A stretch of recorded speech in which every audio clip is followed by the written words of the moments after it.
नमस्कार, मी सुनील उमरे. आपल्या लाडक्या करेक्ट कार्यक्रमामध्ये आपणा सर्वांचं स्वागत आहे. आजचे आपले पाहुणे आहेत सहकार शिरोमणी वसंतराव काळे सहकारी साखर कारखान्याचे चेअरमन कल्याणरावजी काळे.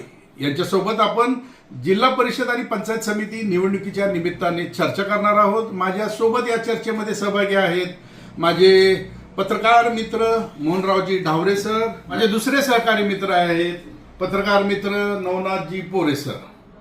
आजचे आपले प्रमुख पाहुणे कल्याणरावजी काळे साहेब, यांच्याशी आपण चर्चा करणार आहोत. काळे साहेब राष्ट्रवादी काँग्रेस पक्षाचे प्रांतिक सदस्य आहेत. त्यांचे बंधुराज समाधान काळे यांच्या सौभाग्यवती मोनिकाताई या वाखरी जिल्हा परिषद गटामधून निवडणुकीसाठी उभे आहेत. काल समाधानदादा काळे यांनी भारतीय जनता पार्टीमध्ये प्रवेश केलेला आहे आणि त्या कार्यक्रमाच्या वेळी कल्याणराव काळे देखील साहेब आपले त्या ठिकाणी उपस्थित होते. आज बऱ्याच ठिकाणी चर्चा सुरू झाली की काळे साहेब देखील भाजपमध्ये गेलेले आहेत. आपण या सगळ्या राजकीय घडामोडीवर चर्चा करणार आहोत. सुरुवातीला प्रश्न आहे काळे साहेब, काल आपण भाजपमध्ये प्रवेश केल्याची चर्चा आहे, काय नेमकी वस्तुस्थिती आहे? भाजपमध्ये प्रवेश करण्याचा उद्देश असा होता की मागच्या महिन्यापासून आम्ही महायुतीच्या माध्यमातून जिल्हा परिषद पंचायत समिती लढायचं हे आम्ही बऱ्यापैकी क्लिअर करत आणलेलं होतं. आणि हे करत असताना आम्ही पहिल्यापासून सांगत होतो की आपल्याला महायुतीचं सरकार वर आहे. जरी मी त्याच्या अगोदर बाबा राष्ट्रवादीच्या चिन्हावर आम्ही निवडणुका लढवणार असं जाहीर केलं असलं तरी सुद्धा मी अंदाज घेतला आणि अंदाज घेतल्यानंतर आपल्याला कोणाबरोबर तरी युती करावं लागते हे थोडं लक्षात आलं माझ्या. कारण मी 1-2 ठिकाणी कारखान्यावर मिटिंग बोलवल्यानंतर सगळ्या लोकांचं मत आलं की आपण सेपरेट लढायला पाहिजे कार्यकर्त्यांचं. आणि मग कार्यकर्त्यांचं सेपरेट लढायला पाहिजे असं मत आल्यानंतर मी ठरवलं की बाबा ठीक आहे, आपण कार्यकर्त्याचं जर मत तसं असेल तर आपण सेपरेट लढूया. पण परत एक तालुक्याचा आढावा, प्रत्येक गण वाईज ह्याचा सगळा जिल्हा परिषद उमेदवार कोण असावा ह्या सगळा आढावा बैठक आम्ही घेत राहिलो गट वाईज.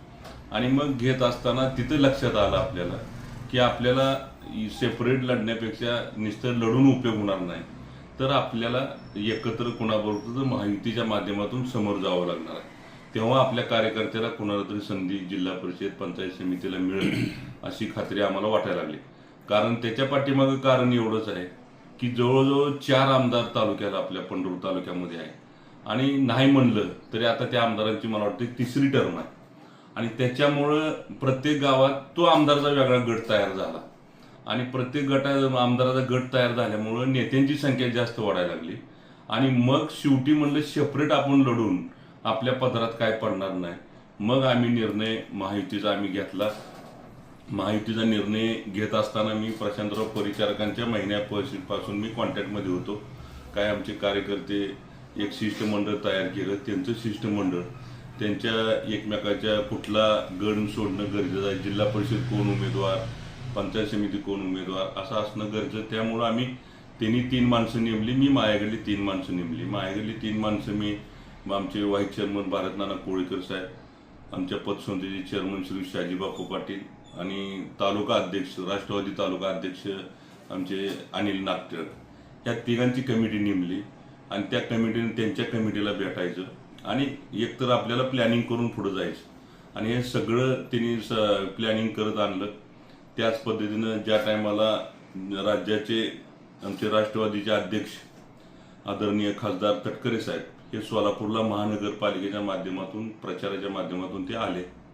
त्यांना मी फोन केला, मला भेटायला यायचं आहे. मग ते म्हणले बालाजी सरोवरला सकाळी तुम्ही या, संध्याकाळी सभा संपल्यानंतर. आणि मग मी तिथं भेटायला गेलो. एक 5 मिनिट आमची चर्चा झाली नाश्ता करताना आणि परत आम्ही बाहेर येताना. आणि मग चर्चा होत असताना साहेब म्हणले काय परिस्थिती आहे.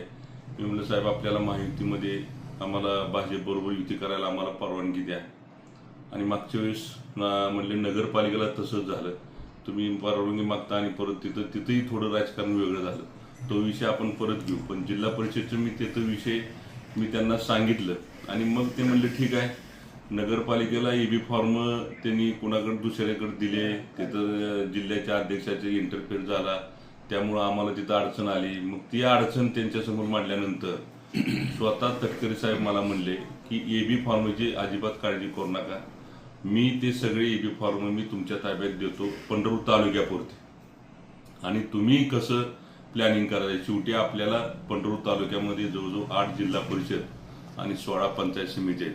आणि मी त्यांना म्हणलं जर महायुती केली तर 8 जिल्हा परिषद मधल्या साधारण 3-4 जिल्हा परिषद आपल्या वाटणीला येतील आणि त्या तिन्ही चारही आपल्याला जिल्हा परिषद निवडून येतील.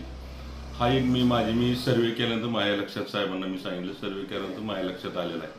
आणि पंचायत समिती सुद्धा आपल्याला एक 4-5-5-6 पंचायत समिती सदस्य तिथं त्या माध्यमातून निवडून येतील. मग साहेब म्हणले ठीक आहे, तुम्ही गो हेड म्हणले, तुम्ही त्या पद्धतीने कामाला लागा आणि तुम्हाला EB फॉर्म द्यायची व्यवस्था मी करतो.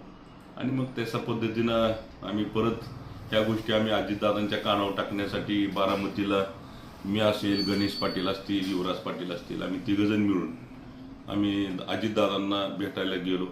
त्यांच्या इंटरव्ह्यू चालू होत्या, गर्दी होती. रात्री 12:30च्या आसपास त्यांचा इंटरव्ह्यू संपल्यानंतर आम्हाला दादा भेटले. दादांना मी कानावर टाकलं की दादा आम्ही असं असं करतोय.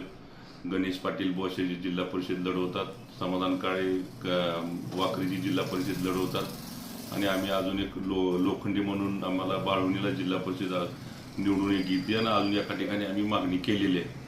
तर आमचं प्रचंडराव परिचारकांचं बोलणं झालं आणि महायुतीमध्ये आम्ही जातोय आणि त्यांचं कमळ चिन्ह राहील आणि आपलं राष्ट्रवादीचं चिन्ह राहील. अशी सगळी विश्लेषण चर्चा झाल्यानंतर दादांच्या कानावर टाकलं. दादा म्हणले ठीक आहे, मी तुम्हाला कळवतो. आणि मग तिथून आम्ही पंढरपूरला आलो. सकाळ उठून अर्ज भरायची तयारी होती. मग ताबडतोब पहिल्यांदा अर्ज आपल्या सगळ्यांचे भरले आणि अर्ज भरत असताना सगळे म्हणजे या तिन्ही चारीचे अर्ज आम्ही राष्ट्रवादी चिन्हावरच भरले आम्ही. आणि मग परत थोड्या काय घडलं आम्हाला माहीत नाही. आणि मग राष्ट्रवादीच्या चिन्हावर आम्ही अर्ज भरले, मिरवणूक काढल्या, लोकांनी कार्यकर्त्यांनी उत्साहपोटी सगळ्यांनी अर्ज भरले.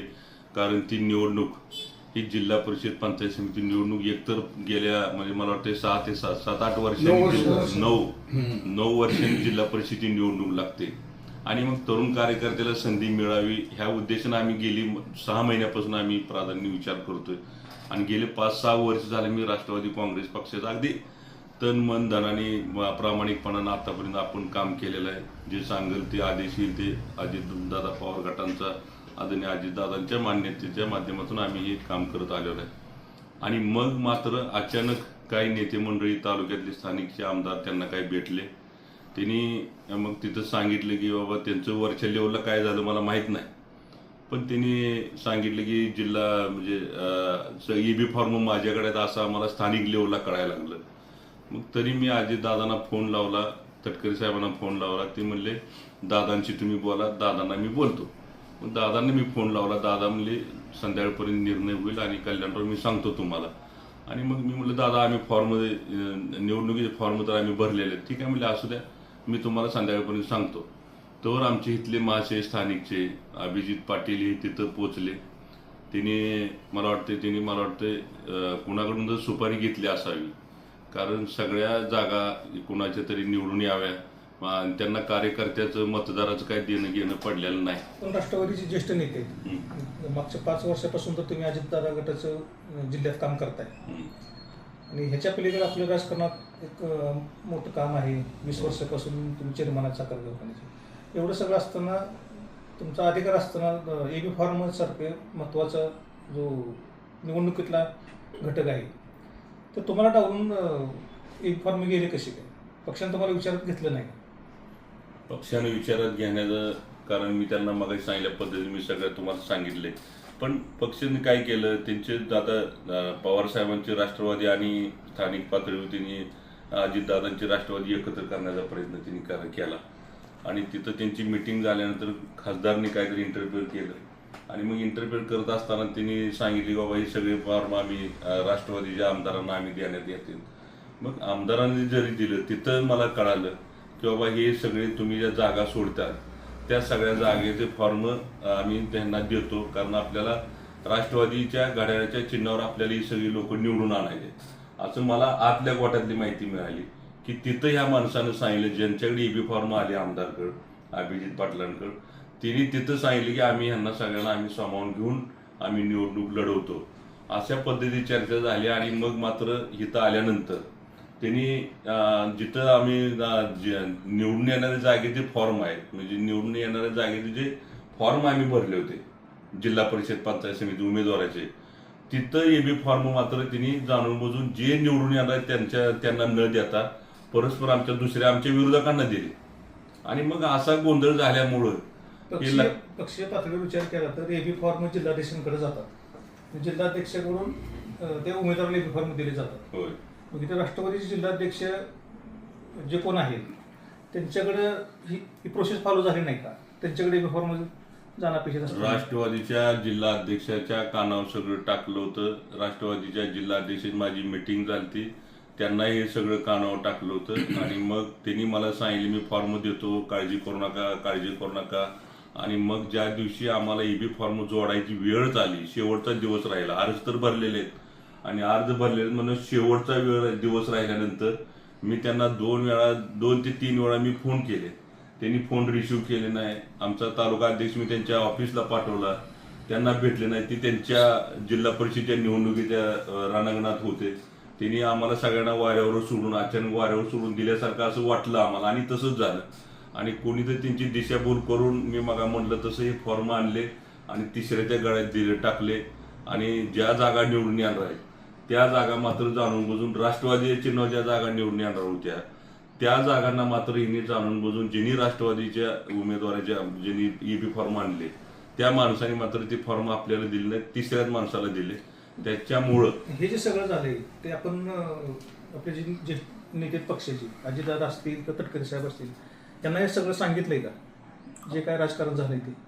आता हे राजकारण झालेलं मी त्यांना कॉन्टॅक्ट केला नाही, कारण आम्ही आमच्या गडबडीत आता ह्यांना सांगायचं किंवा काय ह्या सगळ्या गोष्टी परत मी त्यांनी बोलवल्यानंतर मी वेळ मागितल्यानंतर मी जाईल, त्यांना ही सगळी परिस्थिती वस्तुस्थिती खरी सांगेल.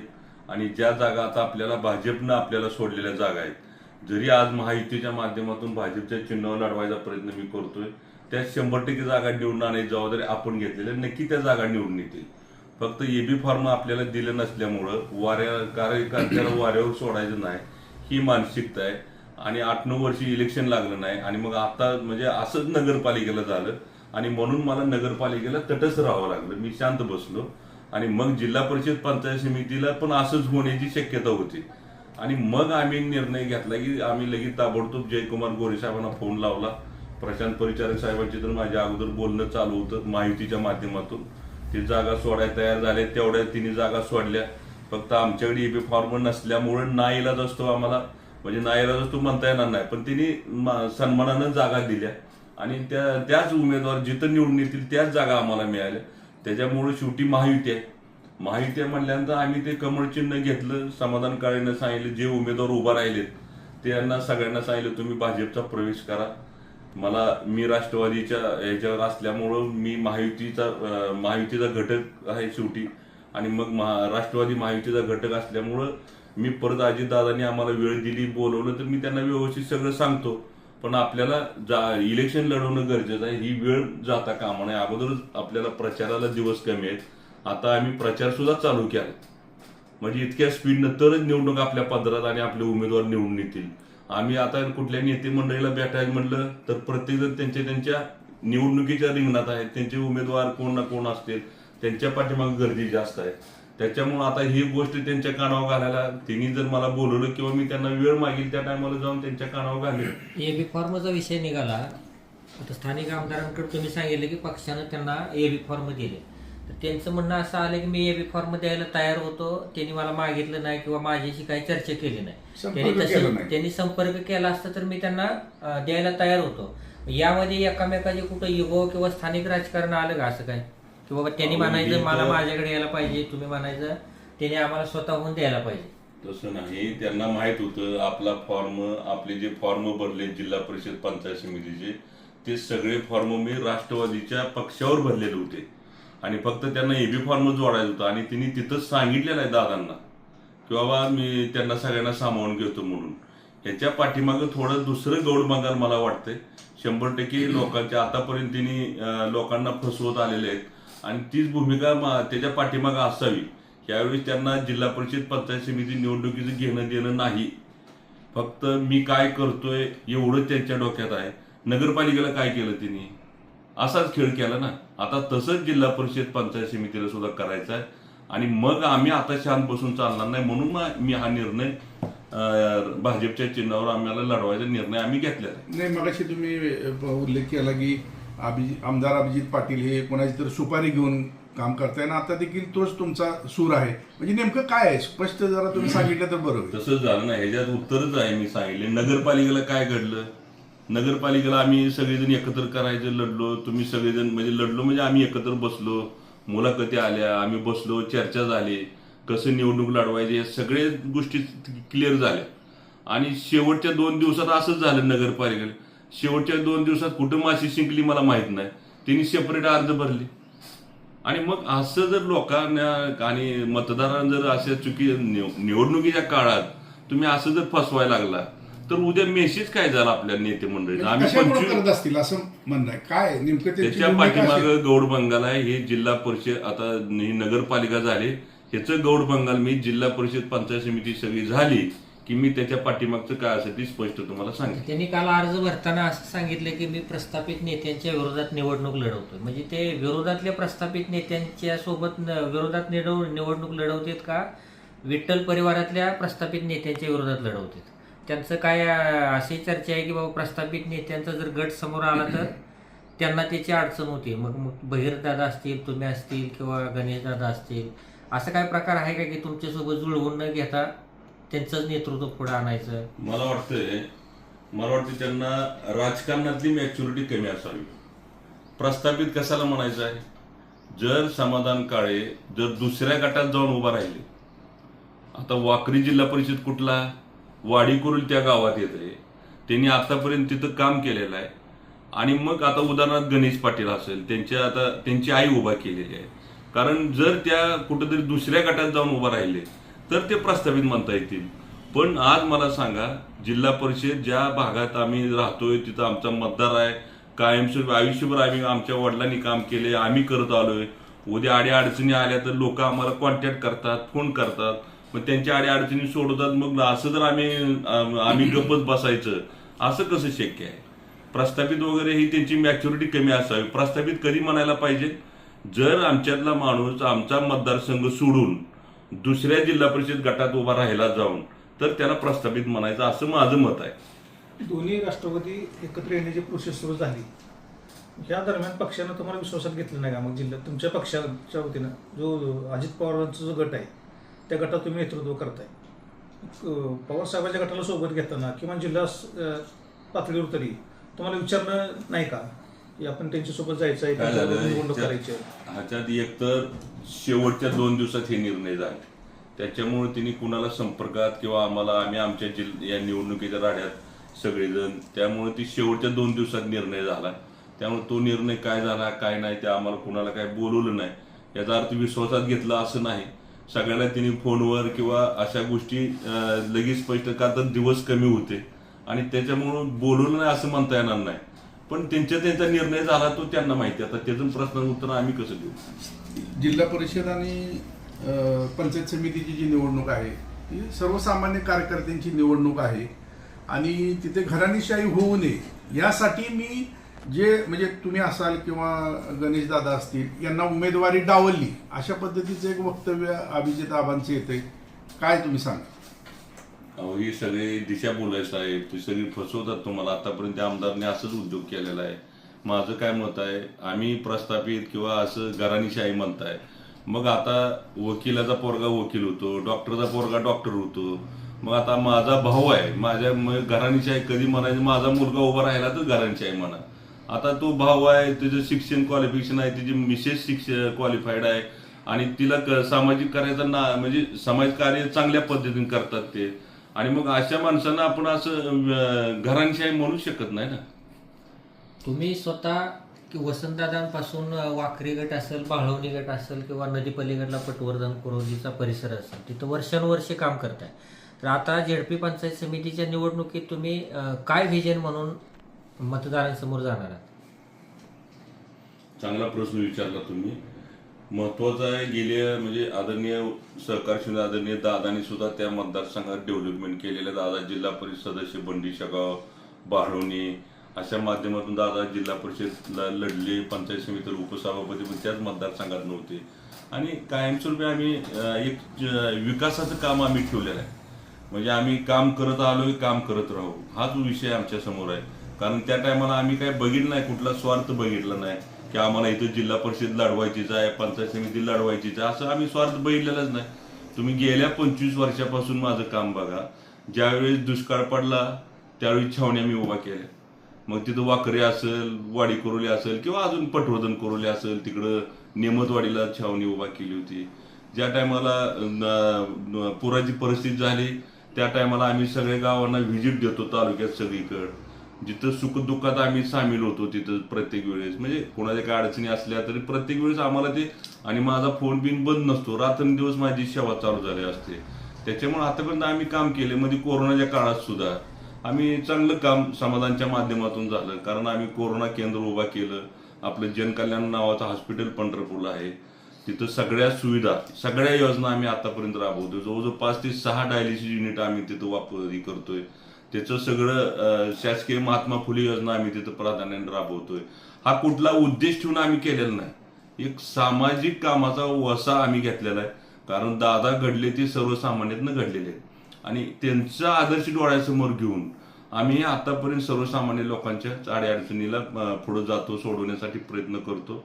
कोरोनाच्या काळात सुद्धा कुठलंही पंढरपूर शहरात मला वाटतं तुम्ही त्याचं साक्षीदार असाल की कुठलाही प्रायव्हेट हॉस्पिटलवाला कोरोनाला हॉस्पिटल द्यायला तयार नव्हता. सगळी कुलपं लावून बाहेर निघून गेली, भेटत सुद्धा नव्हते. त्या टायमाला त्यावेळीचे पालकमंत्री आदरणीय दत्तात्रय भरणे मामा होते आणि मग मी त्यांना फोन केला. माझ्या हॉस्पिटलमध्ये वसंतदादा मेडिकल ट्रस्ट, त्या हॉस्पिटलमध्ये मी तिथं मामांना सांगितलं आणि डॉक्टरांना भीतीचं वातावरण होतं. डॉक्टरांची समजूत मी काढली आणि तिथल्या ज्या भागात हॉस्पिटल आहे तिथली लोक माझ्या अंगावर आली. तुम्ही हे कोरोनाला हॉस्पिटल द्यायला लागलाय, उद्या तिथं कोरोना वाढेल, आम्हाला अडचण होईल. मग त्यांची सगळ्यांची समजूत काढून कोरोनाच्या काळात ते हॉस्पिटल ओपन केलं.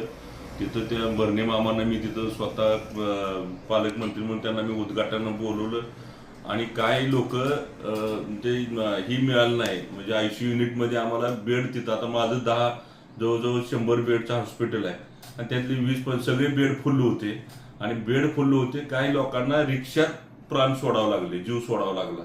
आणि मग हे माझ्या लक्षात आलं. मग मी भरणे मामाला विनंती केली की मामा म्हणलं आम्हाला तिथं बेड शिल्लक राहत नाही तर आम्हाला वेदांत द्या तुम्ही. मग विठ्ठल ट्रस्टचं वेदांत आहे, मग मला वाटतं विठ्ठल रुक्मिणी मंदिर समितीचं वेदांत त्यांचं हॉटेल हे आहे, भक्त निवास आहे. मग मी त्यांना विनंती केली की भक्त निवास आम्हाला द्या, कारण आमचे जे पेशंट बऱ्यापैकी कव्हर झालेले आहे, त्यांचा हे तुमचा काय म्हणतो ऑक्सिजन लेवल बऱ्यापैकी कव्हर केलेले आहे. मग अशी लोक मी तिकडं पाठवतो, तिथं त्यांना शिफ्ट करता येईल आणि इथं ज्यांना ऑक्सिजनची गरज आहे ते मला इथं टाकता येतील असं हिशोबाने मी सांगितलं. आणि मग ते भक्त निवास घेतलं, ते पण आम्ही चालवलं. म्हणजे सांगण्याचा उद्देश एवढं काम आम्ही केलंय. शिक्षण संस्थेच्या माध्यमातून सुद्धा ज्या कोरोनाच्या काळात ज्या मुलांच्या आई वडील वारलेले आहेत त्या मुलांना मी शिक्षण मोफत दिलं. कारण माझ्याकडनं 5वी पासून मी 12वी पर्यंत माझ्याकडे जवळजवळ 6 हायस्कूल आहेत, माझ्याकडे ग्रांटेबर आहेत, ITI कॉलेज आहे. आणि त्या माध्यमातून माझ्या लक्षात आलं की कोरोनाच्या काळात एखाद्याचं वडील वारलेला आहे, आई वारलेली आहे, तर तो मुलगा असा मोकळा म्हणजे त्याला कोण नाही म्हणल्यानंतर तो माझ्या शाळेत शिकतोय म्हणल्यानंतर मी त्याला शिक्षण 5वी ते 12वी पर्यंत पूर्ण मोफत शिक्षण दिलं. मग ITI कॉलेज असू द्या आणि त्याला बसची फी मोफत केली, सगळ्याच गोष्टी मी मोफत केल्या. आणि एवढ्यावर नाही थांबलो, ITI कॉलेज झाल्यानंतर नोकरी लावायची सुद्धा जबाबदारी मी घेतली. आणि मग तेवढ्यावर मी नाही थांबलो तर माझ्या शिक्षण संस्थेतनं आम्ही सगळीकडनं मिळून कॉन्ट्रीब्युशन केलं आणि जवळजवळ मी वर्षाला म्हणजे महिन्याला 1000 रुपये त्याला स्कॉलरशिप चालू केली. असं मला वर्षाला 10 ते 12 लाख रुपये लागतात आणि तिची तरतूद मी करून ठेवली. जोपर्यंत तो मुलगा आमच्याकडून शिक्षण पूर्ण होऊन नोकरी लागत नाही तोपर्यंत त्याला महिन्याला 1000 रुपये स्कॉलरशिप मिळेल. माझा दुसरा प्रश्न आहे, तुम्ही एवढं काम केलंय त्या परिसरात तरी मागच्या वेळेस पंचायत समितीला समाधान दादांचा मला वाटतं काय थोड्या मताने पराभव झाला होता. तर आता दुसऱ्या टर्मला त्यांनाच परत झेडपीला संधी दिली जाते आपल्या गटाकडून, तरी काय धाडसाच वाटत नाही असं की बाबा मागच्या वेळेला फटका बसला असताना नवीन काय चुका झाल्या किंवा नवीन उभा केला तर काय रिस्क घेऊ शकतो आपण? आता कसं आहे, हे राजकारण आहे आणि निवडणूक आहे. निवडणूक ही लढतच राहायचं असते. एकदा पडलं म्हणून घरात बसायची मानसिकता आम्हाला आमच्या वडिलांचा असं शिकवण नाही. लढत राहायचं, वडील लढत राहिले, मी लढत राहतोय. आता मी सुद्धा आमदारकीला 2 वेळा पडलो, पण ह्याचा अर्थ मी काय घरी बसून राहणार आहे का? त्या माध्यमातून सेवा घडते. म्हणून आता लोक समाधान काळेंच्या मंडळीला स्वीकारतील चांगल्या मताने, कारण आम्ही जरी त्या टायमाला पडलो असलो, समाधान पडला असला पंचायत समितीला, तरी समाधान घरी बसला नाही ना. परत रात्रंदिवस उलट दुपटीनं काम त्याने पण केलं आणि मी पण त्या पद्धतीने केलं. आणि मतं दिली नाहीत म्हणून आम्ही तिथला कुठला विकास थांबला नाही. जी लोक आमच्याकडे येतील त्यानं मतं देऊ द्या ना देऊ द्या, त्याचं कामच करत राहिलं, असं राहिलं. तुमचे शिक्षण संस्था चांगले चालतात, पतसंस्था चांगले चालत आहेत, सामुदायिक विवाह सोहळ्यासारखे चांगले उपक्रम अनेक वर्षी तुम्ही राबवले, सांस्कृतिक कार्यक्रम तुम्ही घेता. हे सगळं व्यवस्थित चालत असताना साखर कारखान्याच्या बाबतीत असं काय झालं की 20 वर्षानंतर तुम्ही कारखाना चालवला आणि आज तो कुठल्या तरी खाजगी कंपनीला चालवायला द्यावा लागला? गणित काय नेमकं कुठे बिघडले साखर कारखान्याचं? आता त्याचं भरपूर आहे, त्याला तास दीड तास तुम्हाला वेळ द्यावा लागेल मला. ते इतकं सोपं नाही, पण तरी पण थोडक्यात पार्श्वभूमी सांगतो की साखर कारखाना चालवाय द्यायचा वेळ आज आपण बघितलं राज्यातली आज चांगली साखर कारखानदारी सगळी अडचणीतनं चालतात. गेली 25 वर्ष मी त्या साखर कारखान्याचा चेअरमन आहे. गेल्या 4-5 वर्षापासून कोरोनाच्या काळात त्याचं आम्हाला कोरोनाच्या काळात 1 वर्ष बंद राहिला आणि तिथून आम्हाला कर्जाचे त्या OTAची जी स्कीम आहे किंवा बँकेकडनं तसा सहकार्य मला त्या माध्यमातून जास्त झालं नाही. आणि आता ह्या 4-5 वर्षात मी अडचणीत आलो असलो तरी सुद्धा त्याच्या अगोदरचा साखर कारखाना सहकार शिरोली साखर कारखाना तो ऊसाला कसलाही ऊस तुमचा खोडवा निडवा ऊस असू द्या तो ऊस आम्ही घेऊन जायचो, त्याला दर चांगला द्यायचो आणि दर जिल्ह्यात 5 कारखान्यामध्ये आमचा कारखाना सहकार शिरोली असायचा. जवळजवळ 16-17 पर्यंत तुमची माझ्याकडे रेकॉर्ड आहे, तुम्ही बघा. कुठलाही प्रोग्राम आम्ही राबवत नव्हतो, पण सगळ्यात चांगला सगळा खराब ऊस असेल, कोणच ऊस शेतकऱ्याचा नेत नसेल, त्याच्या पाठीमागं सहकार शिरोली कारखाना असायचा. आणि ह्या 2-4 वर्षात काय झालं, शासन म्हणजे केंद्र सरकारच्या पॉलिसी आणि महागाई त्या पद्धतीनं क्रशिंग जास्त झालं नाही. त्याला मेन कारण एक घडलं की पहिले कारखाने 180 दिवस 200 दिवस चालायचे. म्हणजे मी बघितलं आमचे कारखाना 16-17 सालापर्यंत तुम्ही रेकॉर्ड काढून बघा, 6-6 महिने 5-5 महिने कारखाने चालवत होते. आणि मग काय शासनाच्या धोरणानं त्यांनी जे आपल्याला कार्यक्षेत्र होतं ती बंदी उठवली आणि त्यामुळे आसपासचे कारखाने 5,000चा कारखाना कोणी 15,000 टनाचा केला, कोणी 20,000 टनाचा केला आणि सगळ्या राज्यातच असं झालंय.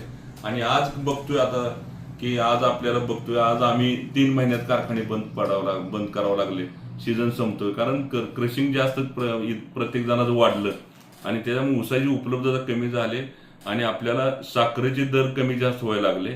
आणि मग साखरेचे दर कमी जास्त झाल्यामुळं आम्हाला दर ऊस उत्पादकाला चांगला द्यावा लागला. आतापर्यंत सहकार शिरोली कारखाना ऊस बिल द्यायला थोडा उशीर झाला असेल या 2-3 वर्षात, पण दराबाबतीत कुठेही मागे राहिलेला नाही. हे कुठल्याही सभासदांना तुम्ही विचारावं, त्याचा खोडवा निडवा कसलाही प्रोग्राम न बघता कारखान्या माध्यमातून आम्ही तो ऊस न्याला, त्याचा दर चांगला द्यायला आणि तोटा जरी झाला तरी आम्ही आमच्या स्वतःच्या प्रॉपर्ट्या मॉर्गेज केल्या, पतसंस्था असेल इतर पतसंस्थेत, पण मी दर कमी द्यायला कुठं मागं पडलो नाही. फक्त त्या कॅपॅसिटीनं कारखाने चालले नाहीत, त्याच्यामुळे मी कारखाना अडचणीत आला. कारण मॉडिफिकेशन केला आणि 5 ते 6 लाख टन क्रशिंग व्हायला पाहिजे होतं, त्या पद्धतीने क्रशिंग ह्या 3-4 वर्षात तेवढं झालं नाही, त्याच्यामुळे अडचण आली.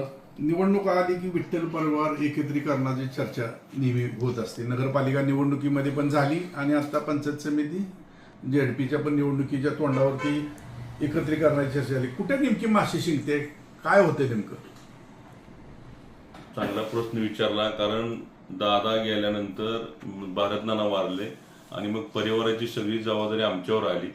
सांगण्याचा उद्देश एवढाच आहे की आम्ही परिवारामध्ये एकत्र सगळे, गणेश दादा पाटील असतील, भगीरथ बालके असतील, युवराज दादा, आम्ही 4 जण मिळून एकत्र लढण्याचा प्रयत्न केला. आणि मी एवढंच केलं की विठ्ठल परिवार एकसंघ राहावा. भारतनाना वारल्यानंतर आपण सगळे एकसंघ राहावा असा उद्देश आमच्या समोर होता. माझा कुठलाही राजकीय स्वार्थ मी त्या कारखान्यामध्ये टाकला नाही, आमदारकीला टाकला नाही. 2 पावलं मागच सरलो, पण एकत्र राहावा ही अपेक्षा होती.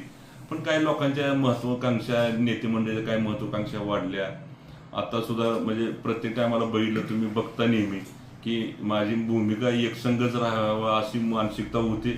आणि मग काय कोणाचे एकमेकाचे हेवे दावे काहीतरी कुठे तर कार्यकर्त्यांनी कोणाचं सांगायचं ते डोक्यात घ्यायचं, त्याच्यामुळं विठ्ठल परिवारामध्ये नेत्यांची संख्या वाढली आणि ज्याच्या त्याचं महत्वाकांक्षा वाढली, त्याच्यामुळे विठ्ठल परिवार ह्यावेळी दुभांगला. विठ्ठल परिवार ही संकल्पना वसंतदादांनी मूर्त स्वरूपात आणली असं एकूण ते राजकीय वास्तव आहे. मधल्या काळात भारत नाना असतील, राजूबापू असतील, तुम्ही असतील, तुम्ही तिघांनी मिळून एकत्र नेतृत्व विठ्ठल परिवाराचं केलं. एक मजबूत राजकीय ताकद म्हणून विठ्ठल परिवार उभा राहिला होता. परंतु भारत नाना गेले, राजूबापू गेले, मग तुम्ही सिनियर होता, त्यामुळे जबाबदारी आपसूक तुमच्यावर विठ्ठल परिवाराची आली होती.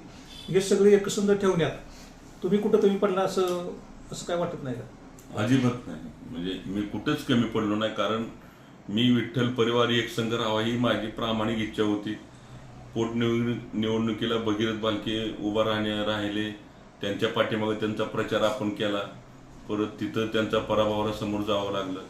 परत तिथं कारखान्या टायमाला निवडणूक लढवली, तिथं मी एक सुद्धा माणूस माझा नको, पण युवराज पाटील तुमची गट तट मिटवा आणि तुम्ही एकत्रित राहा. जयंत पाटील साहेबांकडे आम्ही मध्यस्थी केली, ती सगळं ठरलं. पण काय ठराविक लोकांनी सुपारी घेतली होती की विठ्ठल परिवार एकसंघ होऊ द्यायचा नाही.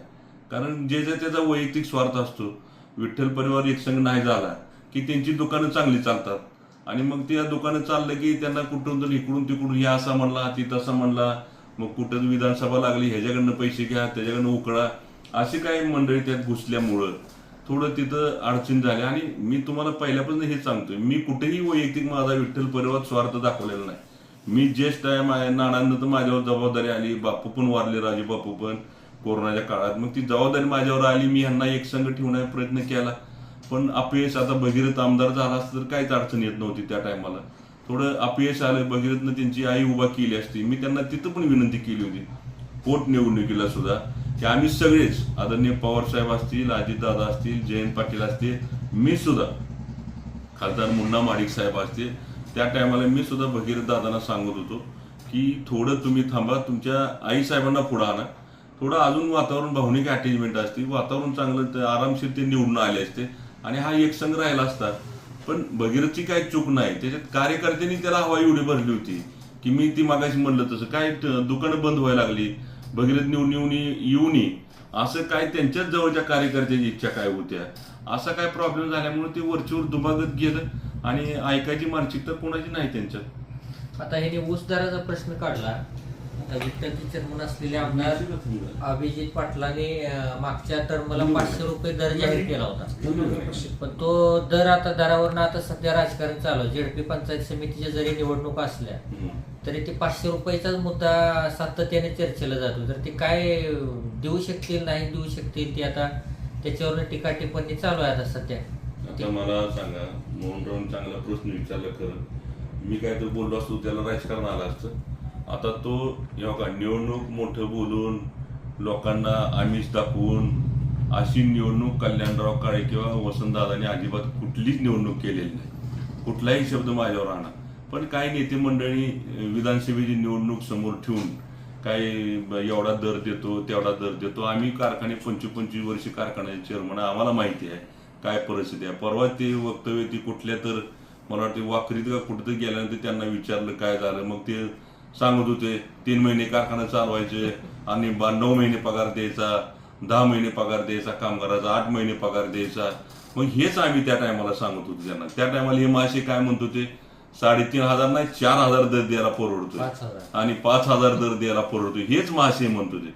अरे इतकं सोपं नाही, जबाबदारीचं काम असते ते. एवढं नुसतं मोकळं बोलून उपयोग नाही. आणि त्या टायमाला पैसे उपलब्ध होत होते, ह्या नेत्याकडे जा त्या नेत्याकडे जा, बँका उकळ्या, जेवढं कर्ज वाढवता येते तेवढं त्या कारखान्यावर कर्ज वाढवलं आणि त्या हिशोबाने तुम्ही दर देण्याचा प्रयत्न केला. आणि परत तुम्ही विधानसभा लढवली, त्यात वैयक्तिक तुम्ही विधानसभेला काय सांगितलं होतं, कारखाना ज्या टायमाला निवडणूक लढला त्या टायमाला छत्रपती शिवाजी महाराज चौकातलं भाषण माझ्याकडे अजून आहे की बाबा मला कारखाना ताब्यात द्या, मी कुठलीही आमदारकी लढवणार नाही, असं तिने स्वतः अभिजित पाटलांनी जाहीर केलेलं आहे. आणि मग असं तिथं तुम्ही जाहीर केला आणि लगेच 6 महिन्यात निवडणुका लागल्या, परत निवडणुकीला समोर गेला. बरं निवडणुकीला समोर जावा आता तुम्ही एवढं खोटं बोलताय, तुम्हाला सुचतंय ठीक आहे, पण तिथं गेल्यावर तर निदान बाबा परत तिथं काय म्हणला तुम्ही की मी 35 रुपये दर जाहीर केला मागच्या सीझनला आणि कुठे दिला दर. आणि 4,000 दर देता येतोय, 5,000 दर देता येतोय. कुठं कुठं कटआउट बॅनर लागले पुणे आम्ही बघितलं रस्त्याकडे 3,500 दर देणारा चेअरमन. आता काय करा, आता एवढा दर जाहीर करून तुम्ही लोकांची फसवणूक केली, सभासदांची फसवणूक केली आणि आता मतदाराची फसवणूक करताय, ते शक्य होत नाही. आणि आता लोकच त्यांना विचारायला लागले, आम्ही कोणी बोलायची गरजच नाही, लोकांनाच तोंड उत्तर त्यांना द्यावं लागणार आहे आणि ते पैसे त्यांना द्यावे लागणार आहे. त्यांनी जाहीर केलेत म्हटल्यानंतर त्यांना तो दर जाहीर केल्याशिवाय त्यांनी फिरूच नाही असं माझं मत आहे. की जवळ 35 रुपये दर देतो म्हणले होते, त्यातलं काय तर 3,000 रुपये लोकांना मिळाले ते, 500 रुपये राहिले ते. 500 रुपये निदान त्यांनी खात्यावर लोकांच्या खात्यावर जमा करावे आणि मग मतदान जिल्हा परिषदेच्या पंचायत समितीच्या माध्यमातून त्यांनी फिरावं. कारण तुम्ही शब्द दिलेला, आम्ही तुम्हाला कोण मागायला आलो नाही, एवढं द्या म्हणायला आलो नाही, काय नाही. तुम्ही सांगितलंय तेवढं लोकांचं ऐकावं, सभासदांचं ऐकावं आणि खरं 500 रुपये लोकांच्या खात्यात जमा करावेत आणि मग जिल्हा परिषद पंचायत समितीला प्रचाराला त्यांनी फिरावं असं माझं प्रामाणिक मत आहे. विठ्ठल कारखान्याचा सभासद अजून मी आहे म्हणून सभासद या नात्याने मी बोलतो. आता मागच्या गेल्या अनेक वर्षापासूनच्या निवडणुका विठ्ठल परिवार आणि परिचारकांचा पांडुरंग परिवार एकमेकाच्या विरोधात लढलाय. आता तुम्ही शेवटच्या टप्प्यात एकत्र झाला, परिचारकांसोबत गेला, त्यांनी तुम्हाला सोबत घेतलं. तुम्ही नेते एकत्र झाला तसं स्थानिकला सामान्य कार्यकर्ते एकमेकाला मदत करतील असं वाटतं तुम्हाला? त्यांच्याशी काय चर्चा केली, विश्वासात घेतलं? बरोबर आहे. आता लोकांनी आम्ही आमची जबाबदारी पार पाडलेली आहे. आम्ही पहिल्यापासून म्हणतोय आम्ही महायुतीमध्ये जायचं, कारण भाजपच्या सरकारनं केंद्रापासून राज्यापर्यंत आणि जिल्ह्यात सगळी भाजपची सत्ता आहे. आणि जर खराच विकास आज बघितलं ग्रामीण भागात सगळ्यात जास्त कुठल्या सरकारनं पैसे दिले असतील तर या भाजपच्या सरकारनं सगळ्यात जास्त पैसे दिलेत. मग किसान योजना असेल किंवा आपले तुमचं अनुदान असेल किंवा लाडकी बहीण असेल, या सगळ्याच्या माध्यमातून एवढा निधी लोकांना येतोय आणि मग एवढे रस्ते चांगले झाले. आता लाईट बिल त्यांनी बऱ्यापैकी माफ करत आणलेलं आहे. इतकं आता व्यवस्थित त्यांनी केलेलं आहे. प्रत्येक गोष्ट सर्वसामान्य लोकांचं हित डोळ्यासमोर ठेवून ते करायला लागलेले आहेत आणि त्याच्यामुळं आम्ही केवळ ह्याच्यासाठी आपल्या तालुक्याच्या विकासासाठी, गावच्या विकासासाठी एकत्र आलेलो आहे आणि तीच भूमिका आम्ही तुमच्यासमोर मांडतोय. तुम्ही सुद्धा त्याच पद्धतीनं आमची युती तुम्ही स्वीकारा आणि तुमच्या गावचा विकास तुम्ही प्राधान्याने करून घ्या. अजून 4 वर्ष भाजपचं सरकार आहे आणि त्यामुळं आता बघितलं सोलापूरमध्ये महानगरपालिकेमध्ये फक्त काँग्रेसच्या 2 जागा आल्या. मग असं जर राज्यात एवढं भाजपचं सरकार सत्तेत एवढं आहे आणि म्हणल्यानंतर आपल्याला काय पडलंय, आपल्याला आपल्या भागातला विकास पडलेला आहे आणि ते चित्र डोळ्यासमोर जर तुम्ही ठेवलं तर नक्कीच आम्ही जसं ठेवलंय तसे सगळे मतदार डोळ्यासमोर ठेवतील. कारण आम्ही युती केली म्हणजे आमच्या वैयक्तिक स्वार्थासाठी केलेलीच नाही. कारण ह्या माध्यमातून ग्रामीण भागापर्यंत आपल्याला आपल्या अडीअडचणी अजून या जवळजवळ लोकांच्या एवढ्या अडीअडचणी असतात. ग्राम पंचायतचं काम असतंय किंवा नदीतल्या एखादं काय पाण्याचं नियोजन असतंय किंवा ह्या सगळ्या गोष्टी. तर ह्याच्यासाठी जर विकास ग्रामीण भागातला करायचा असेल तर आपल्याला आम्ही युती केली तसे तुम्ही सुद्धा सगळ्यांनी मतदार हे आता जागृत झालाय, मतदारांना पण कळायला लागलेलं आहे. त्याच्यामुळे मतदार पाठीमागे ठामपणाने राहील. त्याला जोडूनच माझा एक प्रश्न आहे. माढा मतदारसंघात समाविष्ट असलेल्या 42 गावांमध्ये मागच्या विधानसभेला मला वाटतं तुम्ही सर्वजण एकत्र असताना अभिजित पाटील म्हणतात की मी कितीतरी मताचं लीड घेतलं. ते परत चॅलेंज करतायत की हे एकत्र आले तरी माझ्याच गटाच्या जास्तीत जास्त जागा लागतील. तर याकडे कसं बघतात त्यांच्या आव्हानाला? कसं आहे, खोटं बोल पण रिटून बोल, एकदा दोनदा खपत असते. आता मागची होती मागाशी मी म्हणलं तसं कारखान्याचं आम्हीच दाखवलं, 500 रुपये दर जादा देतो म्हणले, जाहीर केला. हे विधानसभेची निवडणूक डोळ्यासमोर ठेवूनच केलेला कार्यक्रम आहे आणि ह्या सगळ्या गोष्टी तिथं सक्सेस झाल्या नाहीत. आज आता त्यांनी बघितलं, आता पक्षाच्या माध्यमातून बघितलं, आता तुतारीवर त्यांनी निवडणूक लढवली. तुतारीच्या अगोदर ते कुठं भाजपच्या वाटेवर, कुठं काँग्रेसकडे तिकीट मागायला आणि आता तुतारी घेऊन निवडून येऊन 1 वर्ष झालं नाही तोवर घड्याळाचं पण ईव्ही फॉर्म किंवा घड्याळाचं पण झेंडा घेऊन फिरायला लागले. म्हणजे असं वारंवार पक्ष बदलायला लागले ती लोक. आणि तुम्ही जर विश्वासार्हता तुमची गमवायला लागला तर लोक विश्वास ठेवणार नाहीत. आम्ही एकत्र आलोय ती विकासासाठी आम्ही एकत्र आलो, कोणाच्या वैयक्तिक स्वार्थासाठी आम्ही एकत्र आलेलोच नाही. ते सातत्याने खोटं बोलत असताना जर त्यांना लोक मतं देत असतील तर लोकांना तुम्ही जागृत करायला कुठेतरी कमी पडताय असं वाटत नाही का तुम्हाला, विरोधक म्हणून? किंवा कारखान्यावर तुम्ही सांगितलं की त्यांनी खोटा दर दिला किंवा आणखी पहिलं कर्ज असताना नवीन कर्ज काढलं, हे लोकांमध्ये सांगायला तुम्ही कमी पडताय असं वाटत नाही का तुम्हाला, विठ्ठल परिवाराचे घटक म्हणून?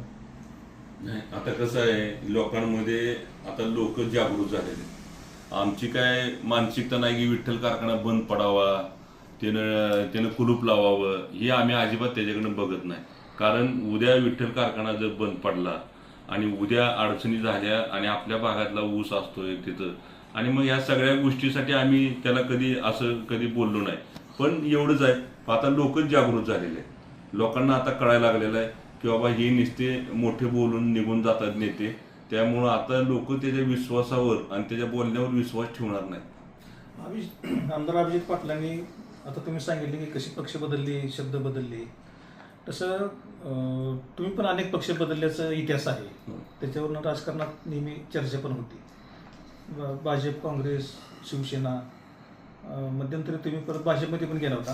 आता परत तुमचा परिवार भाजपमध्ये गेलाय, तुम्ही आणखी राष्ट्रवादीमध्ये आहात. निवडणूक झाल्यानंतर तुमचा पण भाजप प्रवेश अपेक्षित आहे का लोकांना?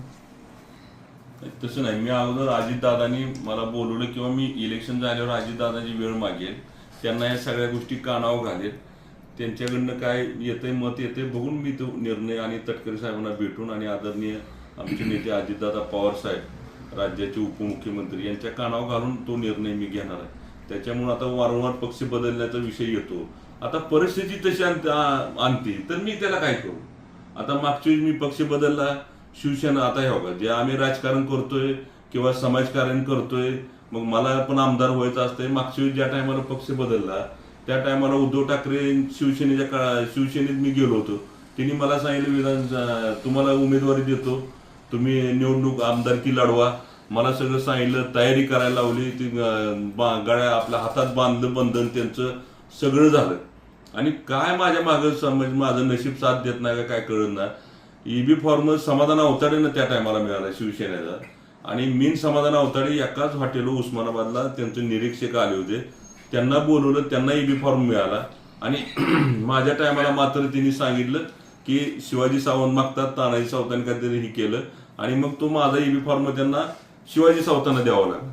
मग मला तर निवडणूक लढवायची होती, कार्यकर्त्याची तयारी होती, एवढं सगळं समाजकार्य आम्ही करतोय म्हटल्यानंतर मग तिथं पण असं झालं. शेवटच्या 2 दिवसात मग महाराष्ट्राचे मुख्यमंत्री त्या टायमाला पृथ्वीराज बाबा होते, त्यांना मी फोन लावला, आणि मग त्यांना फोन लावून मी पहिलेही काँग्रेसचंच काम करत होतो, परत मी काँग्रेसमध्ये आलो. कारण तिथं काय माझा वैयक्तिक स्वार्थ नव्हता, जनतेचं हित होतं त्यात. आणि मग आमदारकी लढवायची असल्यामुळे माझे जरी पक्ष इकडे तिकडे झाले असले तर मला माझा वैयक्तिक कुठलाही स्वार्थ त्याच्यात नाही. आता काय झालं मला सांगा, आता ईबी फॉर्म आम्हाला देतो म्हणणारी माणसं, जर आम्हाला ईबी फॉर्म मिळत दुसरा एखादा नेता मध्ये आला आणि वरच्या नेत्याचा गैरसमज करत असेल किंवा तिथून जाऊन मी यांना जागा सोडतो, एवढे ईबी फॉर्म मी त्यांना देतो असं म्हणून जर तिकडून आणले असले आणि ती फॉर्म आम्हाला मिळत नसली, निवडणूक सोडायची का? उद्या तुम्हीच म्हणणार गपचूप बसला तर तुम्हीच म्हणता तुम्ही गपचूपच बसता, निवडणूक नाही लढवली तरी तुम्हीच म्हणता. मग आता निवडणूक लढवायसाठी प्रयत्न आम्हाला करावा लागतील. त्यामुळे आणि कल्याणराव काळेच पक्ष बदलतोय असं नाही. तुम्ही सोलापूर जिल्ह्यातल्या पंढरपूर तालुक्यातल्या जे नेते मंडळी आहेत त्या नेते मंडळीची सगळ्याचीच पार्श्वभूमी बघा. कारण माझ्यापेक्षा विचारण मोठे, मी त्यांना काय बोलू शकत नाही, पण त्यांची पार्श्वभूमी बघा. सगळ्यांनीच पक्ष लढवलेला आहे, म्हणजे सगळ्यांनीच पक्ष सोडत ते राजकीय सेटलमेंट त्यांची झालेली. त्याच्यामुळे हा प्रयत्न करणं गरजेचं आणि लोकांसाठी करतोय. स्थानिक स्वराज्य संस्थांच्या निवडणुकामध्ये तुमचा काळे गट आणि परिचार गट पहिल्यांदा एकत्र येतात, त्याच्या अगोदर एकत्र आल्याचा इतिहास नाही. मग आता तुमच्या ह्या आघाडीला किंवा काळे पाटील असतील तुम्ही एकत्र आल्या, तुम्हाला किती जागा अपेक्षित आहेत? 8 जागा आहेत जिल्हा परिषदेच्या आणि 16 पंचायत समिती. तुमच्या आघाडीच्या किती जागा येतील असं तुम्हाला? मी मगाशीच म्हणलं की बाबा आम्हाला ज्या जागा आम्ही सांगितल्या होत्या त्या सन्मानपूर्वक जागा आम्हाला भाजपच्या माध्यमातून सोडल्या गेल्या. त्याच्यामुळं आता आम्ही सगळ्यांनीच, कार्यकर्त्यांनी सुद्धा हे सगळ्यांनी आता कामाला सगळे लागलेले आहेत. त्याच्यामुळं 8च्या 8 जिल्हा परिषद आणि 16 पंचायत समिती हे कमळ चिन्हावर सगळे उमेदवार आमचे वन साईड निवडून येतील अशी खात्री आहे. या जेडपी आणि पंचायत समितीच्या निवडणुका झाल्या की विधान परिषदेची निवडणूक आहे. सोलापूर जिल्ह्यामध्ये नगर परिषद, नगरपंचायत असेल, महापालिका असेल, या बहुतांश ठिकाणी भाजपचं वर्चस्व आहे. त्यामुळं विधान परिषदेची निवडणूक भाजपला तशा पद्धतीनं सोपी आहे. मग आपण प्रयत्नशील असणार आहात का? बघा, प्रयत्न शेवटपर्यंत सोडायचा नसतो. कायमस्वरूपी आता तुम्हीच म्हणला मला एवढे पक्ष बदलले तेवढे पक्ष बदलले, ते प्रयत्नच करत आलेलो आहे पण सक्सेस झालं नाही. शेवटी कुणाला तर नशिबाचं लागतं, इथंही लागतंय थोडं नशिबाची साथ, 1% 2% नशिबाची साथ लागते. आता सुद्धा आपण प्रयत्न करत राहायचे, आम्ही प्रयत्न करत राहणार. त्या टाइमाला मिळाली संधी तर मिळाली. चेअरमन साहेब, अतिशय आपण दिलखुलास आणि स्पष्ट परखडपणे आपली ही सगळी राजकीय पार्श्वभूमी, आपली मतं आपण मांडली, त्याबद्दल आपले मनपूर्वक आभार. आपण वेळ दिला या निवडणुकीच्या धामधुमीमध्ये देखील. दर्शक हो, आपण पाहिलं आत्ताच आपण कल्याणराव काळे साहेब यांच्याशी चर्चा केली. आम्ही आमची भूमिका स्पष्ट, परखड आणि निस्वार्थी, निपक्षपणे आपल्यासमोर मांडत असतो. आपल्याला ही मुलाखत कशी वाटली कमेंट करून जरूर सांगा. धन्यवाद.